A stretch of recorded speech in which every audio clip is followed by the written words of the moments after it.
so seriously over the next couple of months. All right. Thank you, everybody.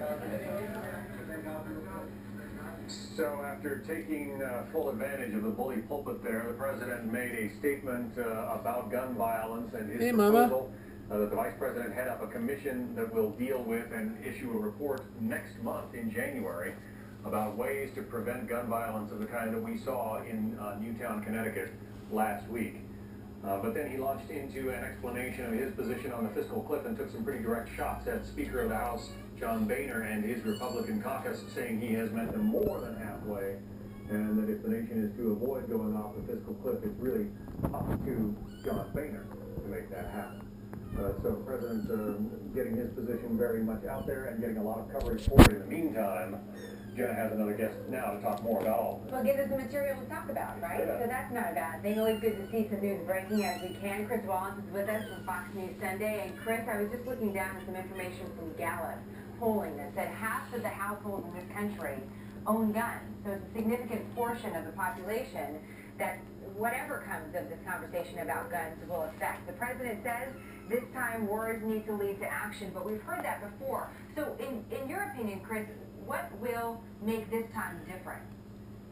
Well, I think first of all, and not to say that Aurora wasn't horrible, and the attack on the Sikh temple in Wisconsin, and all of these other cases, the Gabby Giffords case 2 years ago in Tucson. But obviously, this has struck a chord with the American people. Some people are suggesting it's the parallel to 9/11, and it is clear that the president is not going to let this one pass. In the past, tough rhetoric, and then nothing has happened. But it's clear with the appointment of Vice President Biden to lead, in effect, the task force with other cabinet members, as he said, members of outside organizations, members of Congress. You're going to hear about this again in an action plan in the inaugural address. It seems pretty clear to be a month from now, as well as in the President's State of the Union speech, also a little over a month from now. He talked about mental health care. He said we need to make access to mental health care at least as easy as access to guns. He talked about the culture in Hollywood that glorifies violence. But I must say, the vast majority of his comments about what he is going to propose have to do with guns. He talked about getting rid of the assault weapons, about the high-capacity magazines, background checks. I don't think this is going to lead to nothing. It'll lead to something. Whether or not he's able to get it through Congress or not, we'll see.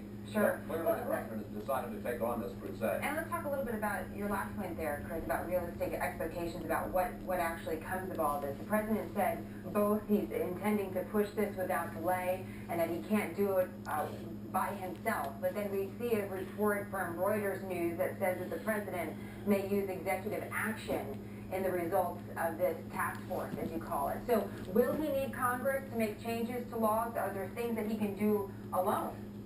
Yeah, the answer is yes to both. There are some things he'll be able to do alone by executive action. We saw in the last year he's been moving increasingly in that direction in a variety of areas. For instance, his unilateral decision to stop going after the children of the illegals, sort of a DREAM Act light, as it's been called. So I'm sure that they're going to be studying ways that they can act unilaterally through executive action. On the other hand, things like reinstating the assault weapons ban is something he's going to have to get through Congress. I will say, I've talked to a number of very strong supporters of guns in the last few days here in Washington. And while I don't think they're going to go nearly as far as the president would like them, there does seem to be a growing acceptance of the idea that something needs to happen, that Newtown has been something of a tipping point, if you will. One of the things that a conservative Republican pro-gun senator said to me just yesterday is these high-capacity clips. He said there's no reason for clips that need more than 10 shots, 10 rounds of ammunition. And some of these have 30 rounds, 100 rounds.